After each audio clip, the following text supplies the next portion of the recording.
Olá, bom dia para todos. O Brasil celebra hoje, 3 de agosto, o Dia Nacional de Combate à Discriminação Racial.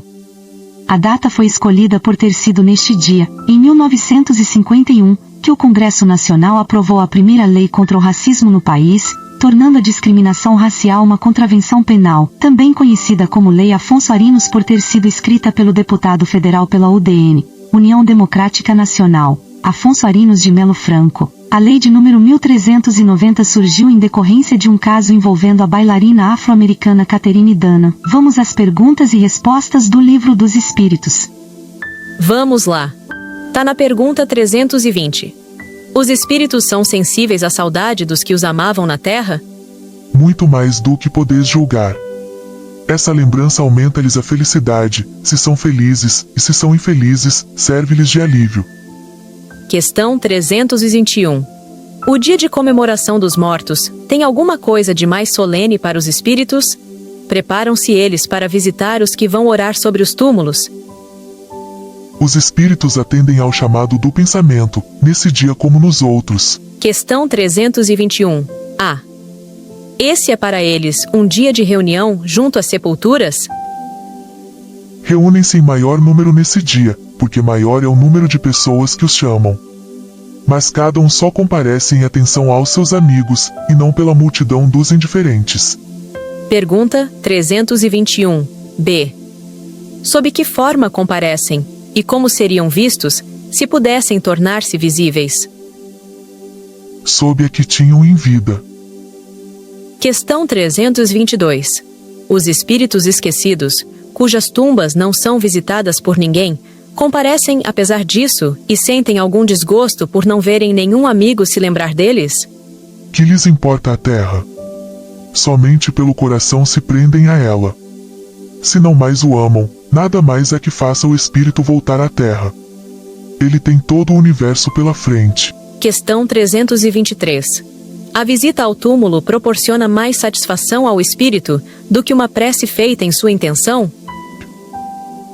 A visita ao túmulo é uma maneira de manifestar que se pensa no espírito ausente, é a exteriorização desse fato.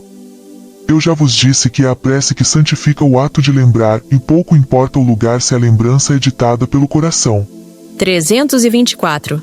Os espíritos das pessoas homenageadas com estátuas ou monumentos assistem às inaugurações e as veem com prazer? Muitos as assistem, quando podem, mas são menos sensíveis às honras que lhes tributam do que às lembranças. Questão 325. De onde pode vir, para certas pessoas, o desejo de serem enterradas antes num lugar do que noutro? Voltam a ele com mais satisfação após a morte? E essa importância dada a uma coisa material é sinal de inferioridade do espírito? Afeição do espírito por certos lugares, inferioridade moral. O que representa um pedaço de terra, mais do que outro, para o espírito elevado? Não sabe ele que a sua alma se reunirá aos que ama, mesmo que os seus ossos estejam separados? 325. A. A reunião dos despojos mortais de todos os membros de uma família deve ser considerada como futilidade? Não. É um costume piedoso e um testemunho de simpatia pelos entes amados. Se essa reunião pouco representa para os espíritos, é útil para os homens, suas recordações se concentram melhor. Pergunta 326. A alma que volta à vida espiritual é sensível às honras que tributam aos seus despojos mortais? Quando o espírito já chegou a um certo grau de perfeição, não tem mais a vaidade terrestre e compreende a futilidade de todas as coisas.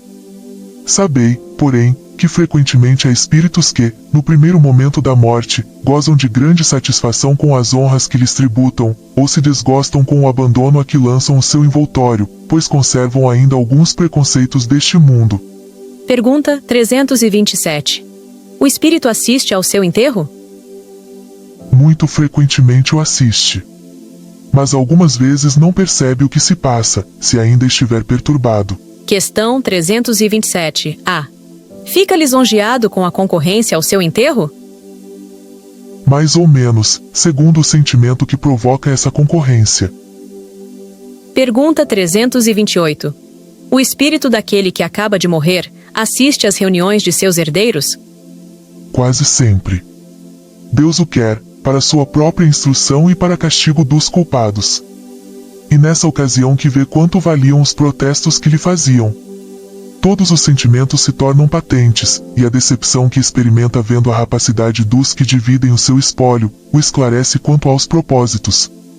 Mas a vez deles também chegará. Pergunta 329. O respeito instintivo do homem pelos mortos em todos os tempos e entre todos os povos é um efeito da intuição da existência futura? É a sua consequência natural.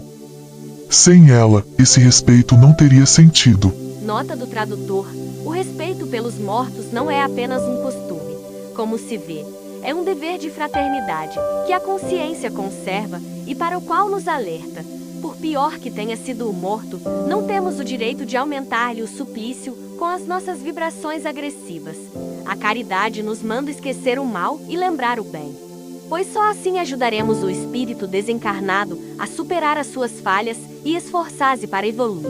Pensando e falando mal dele, só podemos prejudicá-lo, irritá-lo e até mesmo voltá-lo contra nós. A dor maior de um espírito não está na sua partida, mas quando lhe cai a ficha do que fez quando em vida. Se aprendeu alguma lição ou se a etapa foi perdida, se apegou mais à matéria, que nas lições de Jesus preferiu o breu das paixões, do que alçar a sua luz, se cumpriu a sua jornada ou se queimou a própria cruz.